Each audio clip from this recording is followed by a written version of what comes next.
দর্শক আমন্ত্রণ এনটিভির নিয়মিত আয়োজন আইএফআইসি ব্যাংক সংলাপ প্রতিদিন অনুষ্ঠানে আমি মোহসেনা শাওন আছি আপনাদের সাথে। আমাদের আজকের বিষয় রাজনৈতিক এবং সমসাময়িক প্রসঙ্গ। আলোচনার জন্য আমাদের সাথে আছেন, আমার একেবারে বাম পাশে আছেন নাগরিক ঐক্যের সভাপতি জনাব মাহমুদুর রহমান মান্না এবং মান্না ভাইয়ের পাশেই আছেন মাসুদ করিম সিনিয়র সাংবাদিক। আপনাদের দুজনকেই স্বাগত আমাদের অনুষ্ঠানে আসার জন্য। আশা করি আপনারা দুজনই ভালো আছেন। আপনারা জানেন যে যুক্তরাষ্ট্রের উচ্চ পর্যায়ের প্রতিনিধি দল বাংলাদেশে এসেছেন। তো এর আগেও ডোনাল্ড লু বাংলাদেশে এসেছেন, কয়েকবার এসেছেন। মোটামুটি আমি যতটুকু ধারণা করতে পারি উনি তৃতীয়বারের মতো বাংলাদেশে এসেছেন এবং এর আগে ইলেকশনের আগে উনি একবার এসেছিলেন এবং অন্তর্বর্তীকালীন সরকারের ক্ষমতা নেওয়ার পরে উনি এবারই হয়তো প্রথম এসেছেন। তো ওনার এই বারবার বাংলাদেশে আসাটা আপনি এটাকে কিভাবে ব্যাখ্যা করেন?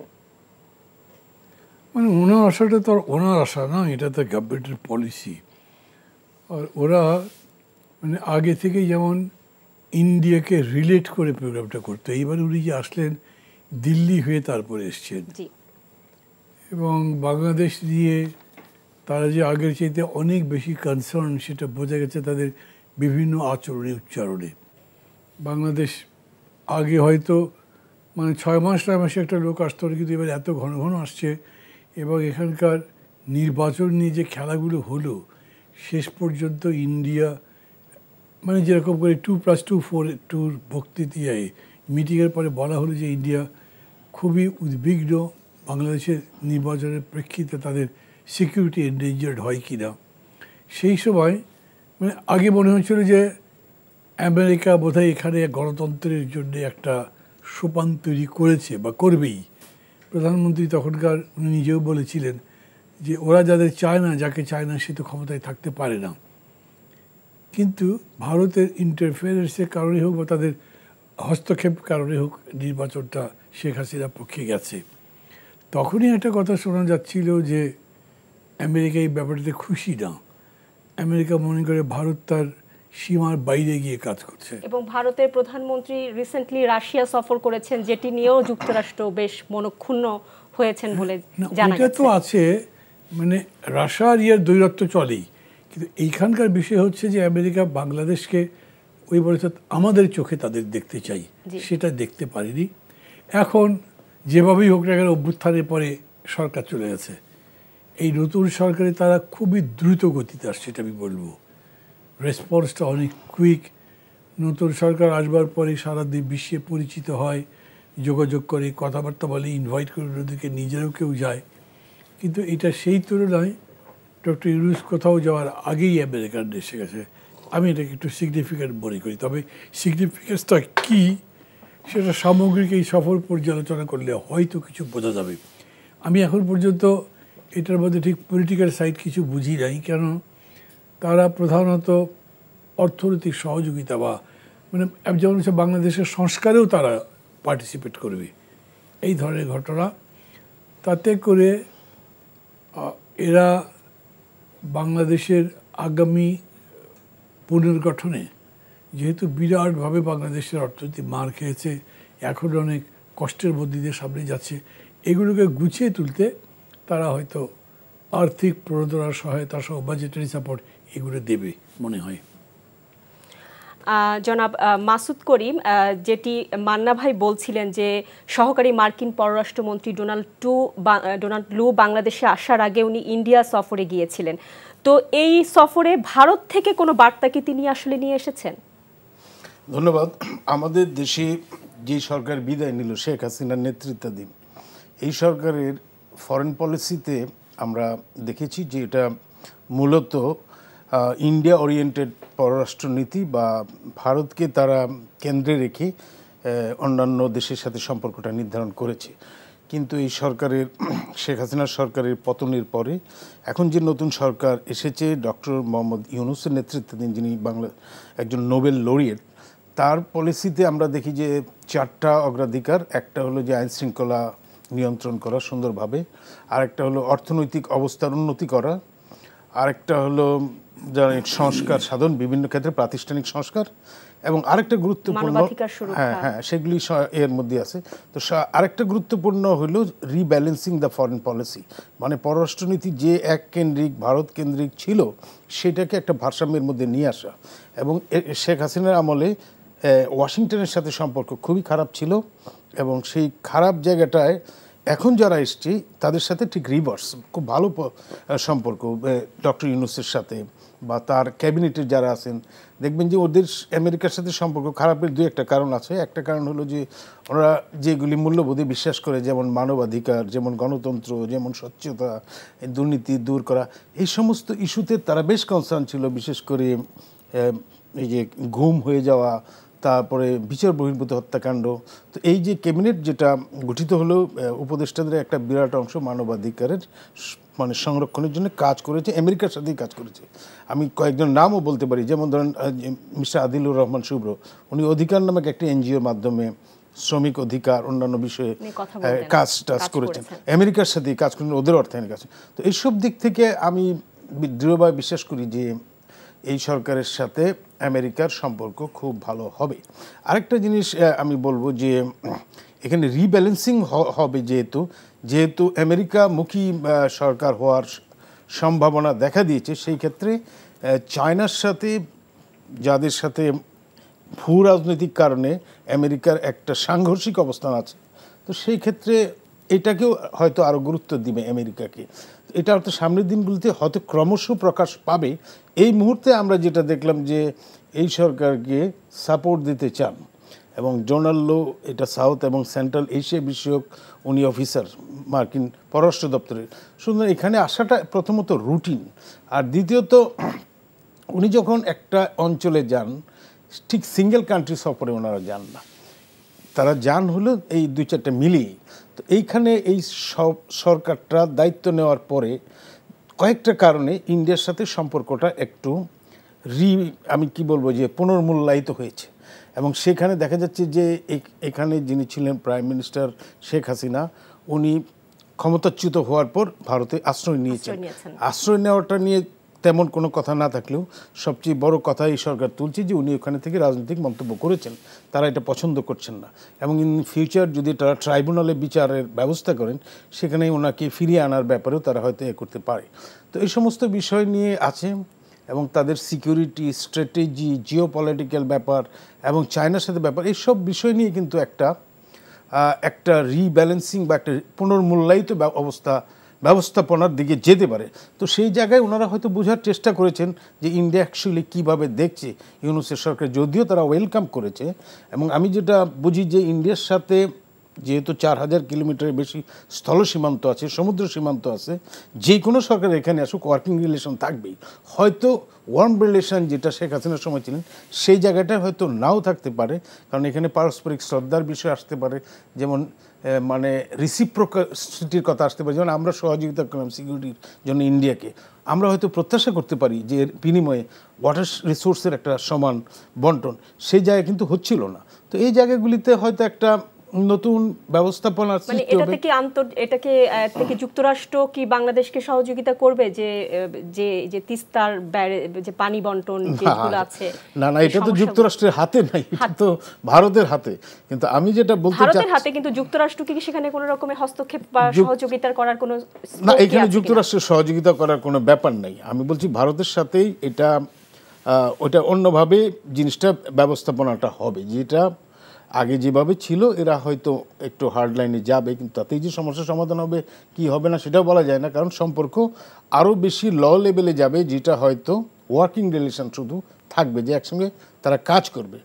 এইটা আরও বেশি স্পষ্ট হবে, এটার ব্যাপারটা আরও বোঝার জন্য হয়তো উনি এখান থেকে এসেছেন। ওনাদের মনোভাবটা ওয়াশিংটনের এই সরকারের প্রতি যে তারা সফট, তারা যে এই সরকারটাকে সামনে এগিয়ে নিতে চান, এবং কয়েকটা কারণে তারা যে এখানে হেল্পের ঘোষণা করলেন ইকোনমিক ব্যাপারে এবং ফিউচার স্ট্র্যাটেজিক ব্যাপারে কি করে সেগুলি সামনের দিনে আরও ক্লিয়ার হবে। বিশেষ করে বঙ্গোপসাগরের উপর কর্তৃত্ব প্রতিষ্ঠা করার জন্য আমেরিকার একটা বিরাট আগ্রহ এখানে রয়েছে, সেগুলি হয়তো আস্তে আস্তে প্রকাশ পাবে। কিন্তু আমি যেটা বলছি যে এই জিনিসটা এরা করছে। তো এখন আমাদের পররাষ্ট্রনীতি হলো যেটা ব্যালেন্স পররাষ্ট্রনীতি। আমরা সবার সাথে বন্ধুত্বপূর্ণ সম্পর্ক রাখতে চাই এবং আমরাও চাই এই অঞ্চলটা শান্তিপূর্ণ থাকুক। কোনো একটা দেশের বিরুদ্ধে বাংলাদেশের পররাষ্ট্রনীতি না। আমরা যে কোনো সরকারের, সেটা এই ইন্টারিম সরকার হোক বা গণতান্ত্রিকভাবে নির্বাচিত সরকার হোক, কেউই কিন্তু এই চায়নার বিরুদ্ধে বা ইন্ডিয়ার বিরুদ্ধে বা আমেরিকার বিরুদ্ধে যেতে পারে না, যাওয়া সম্ভব না। কারণ তারা হলো বিগ পাওয়ার, তাদের সামরিক শক্তি বেশি, অর্থনৈতিক শক্তি বেশি। তো আমরা চাই যে এই অঞ্চলটা পিসফুল ম্যানারে থাকুক। সেই জায়গাটায় অতীত সরকারের সঙ্গে, মানে শেখ হাসিনা সরকারের সঙ্গে আমেরিকার একটা ক্লেশ বা সাংঘর্ষিক ছিল। হয়তো এই সরকারের সাথে একটা সেকেন্ড এই সরকারের সাথে হয়তো ভারত কিংবা চায়নার সাথে কিছুটা সাংঘর্ষিক অবস্থায় জেলে যেতেও পারে। এখন পর্যন্ত শুরুটা এখনো হয় নাই, কিন্তু সামনের দিনে আমরা এটা বুঝতে পারব। মাসুদ করিম ভাই ধন্যবাদ। আমি আপনার কথার রেশ ধরেই আমি মান্না ভাইয়ের কাছে একটি প্রশ্ন রাখতে চাই। সেটি হচ্ছে, যা কিছুই হোক না কেন, একটা ধারণা কিন্তু আছে যে অভ্যুত্থানের পিছনে যুক্তরাষ্ট্রের একটা হাত আছে এবং সাবেক প্রধানমন্ত্রী বলেছিলেন যে সেন্ট মার্টিনের দেওয়া হয়নি, সেই জন্য যুক্তরাষ্ট্র তার উপরে নাখোশ।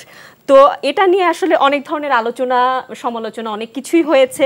তো এটা নিয়ে কি মনে হয়, আসলে এটা কতটুকু সত্যতা কতটুকু? শেখ হাসিনা এরকম অনেক উল্টাপাল্টা কথা বলে, এগুলোতে কোনো মূল্য দেওয়া উচিত বলে আমি মনে করি না। এই যে দেখেন, সেদিন বললো না আমি আশেপাশেই আছি, টুপ করে ঢুকে পড়বো, মানে এতই হালকা করে কথা বলেন এবং মিনিংলেস।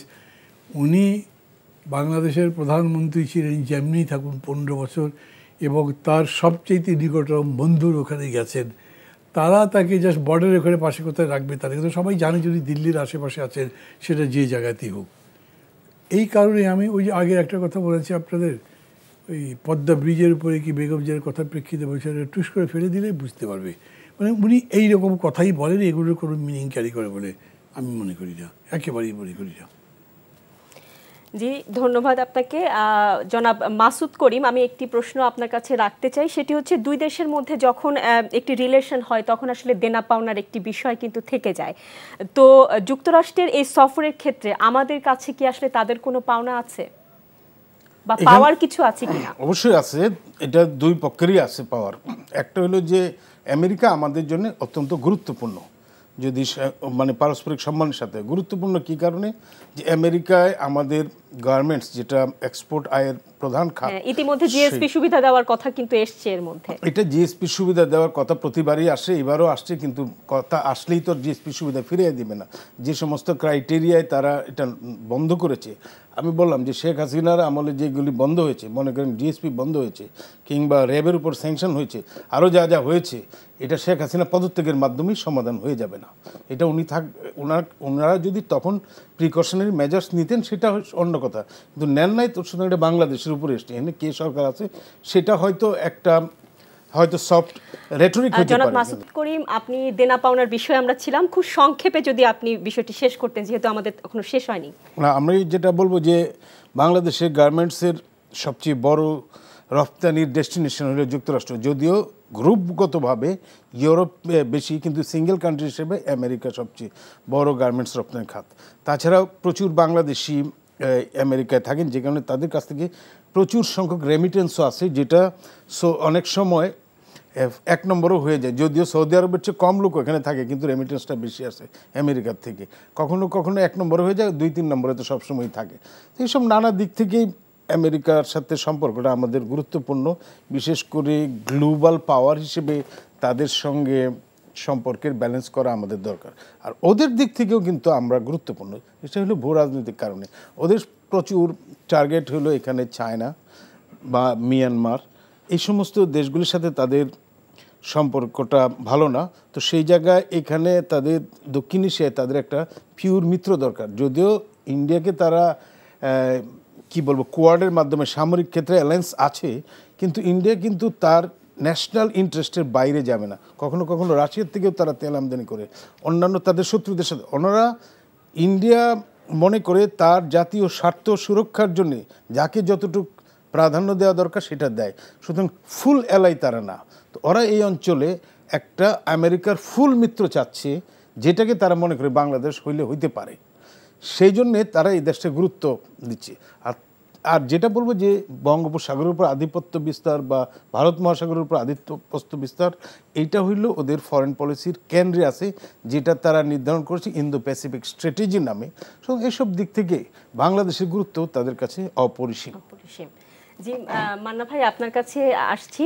টিআইবি আজকে একটি সেমিনার করেছে যেখানে বলেছে যে এখন যারা নির্বাচন দিতে বলছে তারা আসলে ক্ষমতায় যাওয়ার খুব তাড়াতাড়ি তাদের আসলে ক্ষমতায় যাওয়ার একটা ইচ্ছা তারা পোষণ করছে, যার জন্য তারা এখন নির্বাচন দিতে যাচ্ছে। কিন্তু এই সরকারকে আসলে সংস্কারের জন্য সময় দিতে হবে। আপনি কি মনে করেন আসলে এই সরকারকে কি আসলে সংস্কারের দিকে মনোযোগী হতে হবে, নাকি নির্বাচন একটা রোডম্যাপ ঘোষণা করা উচিত যত তাড়াতাড়ি সম্ভব? সরকারকে সংস্কারের দিকে তো মনোযোগ দিতে হবে, কারণ এটা শুধু সরকারের বক্তব্য নয়। এটা এই যে ধরেন 15 বছর ধরে যে আন্দোলনটা হয়েছে, সেই আন্দোলনের মধ্যে রাজনৈতিক দলগুলোর আকাঙ্ক্ষা ছিল। আমরা যখন আন্দোলন করেছি আমরা সবসময় বলেছি যে আমরা শুধু সরকার পরিবর্তনের আন্দোলন করছি না, আমরা একই সাথে সমাজ এবং রাষ্ট্র বদলাতে চাই এবং সেজন্য সংস্কার লাগবে। কাজে সরকার সংস্কার করবে, সেটা নিয়ে কোনো সমস্যা নেই। প্রশ্নটা হয়েছে সংস্কার কি করবে, কতখানি করবে। কারণ সংস্কারটা তো আর কোনো একটা জায়গায় বেঁধে দেওয়ার বিষয় না, এটা চলমান প্রক্রিয়া। মানে একটা বাড়ি বলেন, একটা মানুষের কথা বলেন, যে একটা বিজনেস প্রতিষ্ঠান বলেন, প্রতিনিয়ত সংস্কার করতে করতেই এগোয় এবং যতদিন তার আয়ু থাকে ততদিন থাকে। তো বাংলাদেশের সংস্কার করবেন যতদিন বাংলাদেশ টিকে থাকে, তো ততদিন পরেই সরকার থাকবে নাকি? তার একটা টার্মস অফ রেফারেন্স তো থাকবে। টার্মস অফ রেফারেন্স এখানে খুবই স্পষ্ট যে এই সরকারটা অন্তর্বর্তী সরকার, মানে এই সরকার থেকে পরবর্তী সরকারে যাওয়ার মাঝখানের সময়টা তারা এটা চালাবে। এবং পরবর্তী সরকারে যাওয়ার জন্য যেহেতু একমাত্র মাধ্যম নির্বাচন, এবং গত 3টা টার্মে দেশের নির্বাচনকে ধ্বংস করে দেওয়া হয়েছে, ব্যবস্থাই ধ্বংস হয়ে গেছে। তার এই ব্যবস্থার মেরামত করবে এবং একটা গ্রহণযোগ্য নির্বাচন সবার জন্য, একটা লেভেল প্লেইং ফিল্ড তৈরি করে নির্বাচন দিয়ে চলে যাবে। ধরেন আমি যেরকম করে বললাম, এটা বলতে পারতেন ভালো একটা ভোটার লিস্ট করুক, ভালো একটা ইলেকশন কমিশন করুক, ভালো একটা করুক, কী বলে যে মানে মানুষকে সুযোগ সুবিধা দিক, এগুলো বললে যথেষ্ট হচ্ছে না। বিশেষ করে এই গণ-অভ্যুত্থানের পরে মানে দেশের অভ্যন্তরের সামাজিক শক্তি বা বিভিন্ন শক্তির মধ্যেকার সম্পর্কের অনেক অবনতি ঘটেছে।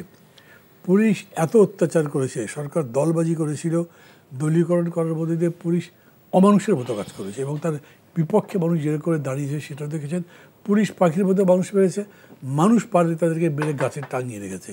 এখন পুলিশ চাই, অনেক কষ্টে পুলিশ হয়তো এসে বসছে থানে, কিন্তু কোনো কাজ করতে পারছে না। তো দেশ তো পুলিশ ছাড়া চলবে না। আপনি পুলিশের উপর যত রাগ করেন, যাই করেন, পুলিশ লাগবে আপনাকে, এটাকে রিকনস্ট্রাক্ট করতে হবে। কিন্তু পুলিশ তো ভয়ই আসে, তারা মনে করে বাইরে বেরোলে যদি আমাদের আবার হামলা হয়, এই যে ভয়টা সেটা কাটিয়ে উঠতে হবে এবং তারপরে তারা আবার এরকম একটা মানসিকতার জায়গায় যাবে যেটা জনমানুষের পক্ষে যায়, একটা ভোট যাতে সুষ্ঠু হয় তার জন্য পক্ষে যায়।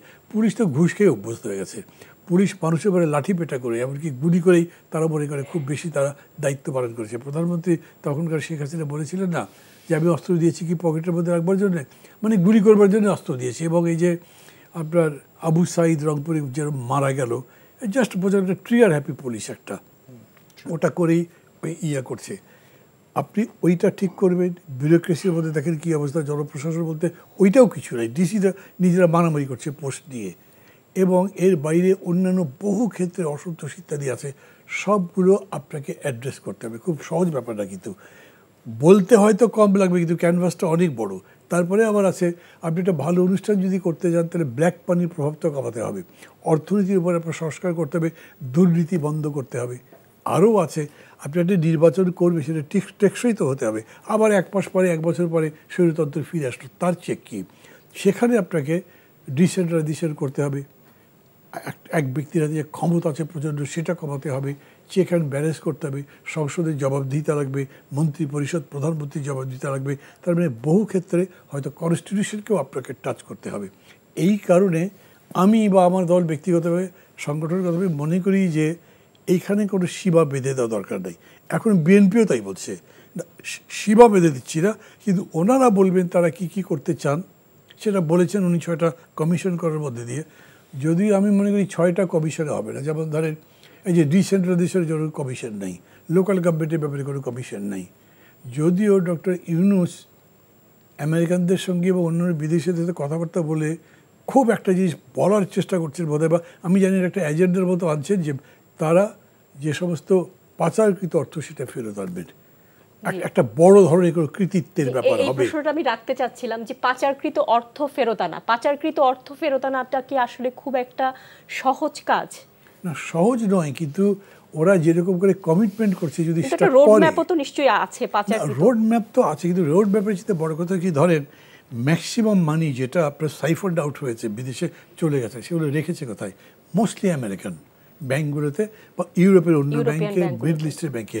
এখন আমেরিকা যদি বলে, ওদের সাথে ইউরোপিয়ান ইউনিয়ন তো থাকেই, মোস্টলি কোঅপারেট করে, তারা যদি বলে তোমরা তথ্য দাও, আমরা তোমার ওই টাকা উদ্ধার করে দেবো, দ্যাট উইল বি হিউজ। কোনো সন্দেহ নেই, ওটা করতে যদি পারে তাহলে মানুষ মনে করবে ডক্টর ইউনুস বলে পেরেছে। মানে যেমন দুবাই থেকে বাঙালি ফেরত আনলো, এটা অসম্ভব ব্যাপার ছিল, সে মিছিল করে এনেছে। এই রকম কিছু জায়গা হয়তো করবেন। এবং তার উপরের বিষয় হচ্ছে যে সামগ্রিকভাবে একটা ক্ষমতা হস্তান্তরের ব্যাপার যদি থাকে তাহলে খুব ফাইন। কিন্তু টিআইবির কথা আপনি তো বললেন, আমি জানি না ঠিক টিআইবির কথা থেকে ইফতেখারুজ্জামানের কথা যেটা আপনি বলেছেন, ইফতেখারুজ্জামান সাহেব আর একটা কথা বলেছেন, এইটা খুবই বিবেচনার দাবি রেখে উনি বলছেন নতুন দল করতে হবে। উনি এই কথা বলবেন কেন? He is not a politician. কোনোদিনও রাজনীতির কথা বলেনি, রাজনৈতিক দলের কথা বলেনি। এখন অনেকগুলো রাজনৈতিক দল আছে, তারপরে একটা দল লাগবে। আপনারা দাঁড়িয়েছেন এমন একটা জায়গায় যে জায়গাতে আপনাকে সবাই সমর্থন করছে, জনগণের সমর্থনের কেন্দ্রবিন্দুতে থেকে আপনি যদি একটা দল করতে পারেন, তার মানে এক্সিস্টিং যত দল আছে তার বিপরীতে দলটা করতে বলছেন। আমার কাছে খুবই প্রশ্নবোধক, এইটা কেন বলবেন তারা? এটা বলা তারা ঠিক করেছে বলে আমি মনেই করি না। এমনিতেই কিন্তু সরকারের অনেকগুলো ভূমিকা নিয়ে কথাবার্তা আছে, তাদের পারফরমেন্স নিয়ে কথা আছে। আজকে প্রায় 1 মাস কয়েকদিন হতে চললো, পুলিশ আপনি কিছু করতে পারেন নাই। ডিসিরা মারামারি করছে, তাদের কোনো ব্যবস্থা করতে পারেনি। যেগুলো মানে পোস্টিং দিয়েছিলেন উইথড্র করেছে, পদোন্নতি নিয়ে ঝামেলা হচ্ছে। হ্যাঁ, ঝামেলা হচ্ছে মানে কি, রং পিপল চুজ করছেন। বিচার ব্যবস্থার মধ্যে একদম সরাসরি বিগত স্বৈরাচারের প্রতিনিধি যারা, তাদেরকেই রেখেছেন। সবাই বলছে যে এই লোকগুলো এটা করেছেন, ডকুমেন্ট আছে, তারা কোনো ব্যবস্থা করতে পারেনি এখন পর্যন্ত। তো এই রকম অবস্থার প্রেক্ষিতে আমি বলছি যে ওনারা সংস্কার করবেন, এটা আমরা চাচ্ছি, সবাই চাচ্ছে, কিন্তু এটার নাম সংস্কার নয়। যেমন ডক্টর ইউনূস একদিন বললেন, এই কিছু 4-5 দিন আগে, যে 1 মাস আমরা যে সংস্কার করেছি, 1 মাসে কোনো সংস্কার হয়নি। কিন্তু ধরেন পুলিশের মধ্যে আইজি সহ 5টা সিনিয়র পোস্টে লোক চলে গেছে, ভয়ে অপরাধ করেছে, মামলা খাবে। ওই জায়গাতে আপনি নতুন 5টা লোক দিলেন, পোস্টিং দিলেন, ওটা কি সংস্কার নাকি? সংস্কার মানে হচ্ছে পুলিশ যে জনগণের প্রতি দয়াহীন, হৃদয়হীন, খুনির মতো আচরণ করেছে, ঘুষ দুর্নীতির মাধ্যমে তাদের যান জীবন জেরবার করে ফেলছে, ওটাকে আপনি একটা জনবান্ধব পুলিশ বাহিনীতে রূপান্তরিত করবেন। আপনি যে নির্বাচন কমিশন রেখেছেন, সেই নির্বাচন কমিশন পদত্যাগ করেছে, আপনি এমন একটা নির্বাচন কমিশন করবেন, তার মেকানিজম এমন করবেন, তার অর্গানোগ্রাম এমন করবেন যে মানুষ ভোট দিয়ে স্বস্তি পায়। ওগুলোকে সংস্কার বলে। ওই রকম কাজ কিছু করেনি। ইভেন ইকোনমির ক্ষেত্রেও ওই ডিম আর কিসের দাম বেঁধে দেওয়ার বাইরে কিন্তু জিনিসের দামও কমেনি। এগুলো আমি সমালোচনা করছি না, আমি ওদেরকে সতর্ক করার জন্য বলছি। আলটিমেটলি সংস্কার বলেন, অভ্যুত্থান বলেন, যা বলেন, এন্টায়ার জিনিসটা তো রাজনৈতিক। ডক্টর ইউনূস বলেন যে আমরা এখানে যারা যারা আছি তারা সব নিজের নিজের জায়গায় সাকসেসফুল, 100% সত্যি, কিন্তু যে জায়গায় এখন এসছেন এখানে আপনাদের কোনো অভিজ্ঞতাই নেই। তাদের উচিত সবার সঙ্গে ডিসকোর্স করে জিনিসটাকে একটা জাতীয় ঐক্যমত্যের জায়গায় নিয়ে এসে সমাধান করা। হয়তো তারা সেই চেষ্টা করছেন, ওই 6টা কমিশন করেছেন, বলেছেন 1 মাসের মধ্যে, এই মাসের মধ্যে কমিশন কমপ্লিট করে গঠন করবেন, 3 মাসের মধ্যে আবার ওদের যে বক্তব্য সেটা হাজির করবেন, তারপরে জাতীয় সংলাপ করবেন, করে ঐক্যমত্য করবেন। এই অ্যাটিটিউডগুলো ভালো, কিন্তু এর মধ্যে যদি এরকম যে সরকার তলে তলে বা প্রকাশ্যে মদত দিয়ে আর একটা দল দাঁড় করবে, তার আপনি কিংস পার্টি বানাচ্ছেন।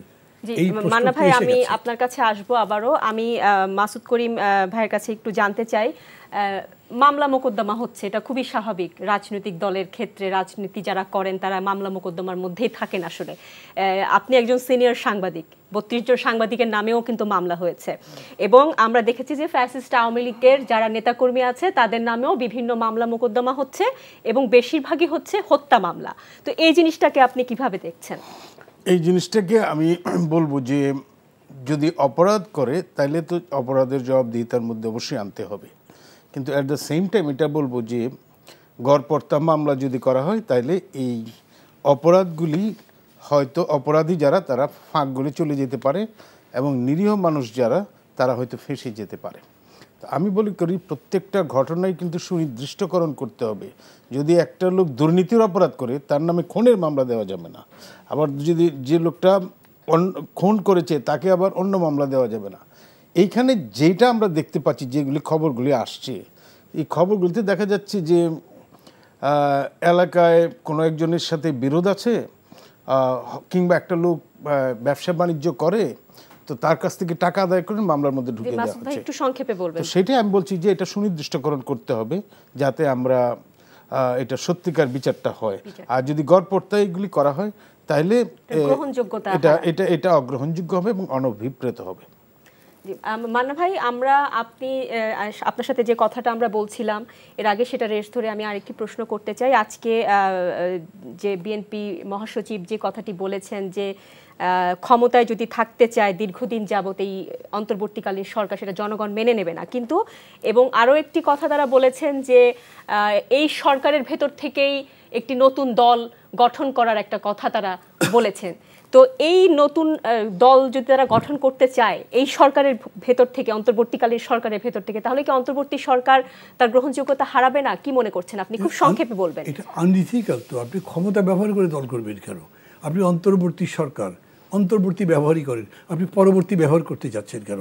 সেটা আনইথিক্যাল, গ্রহণযোগ্য হবার কোনো প্রশ্ন আসে না।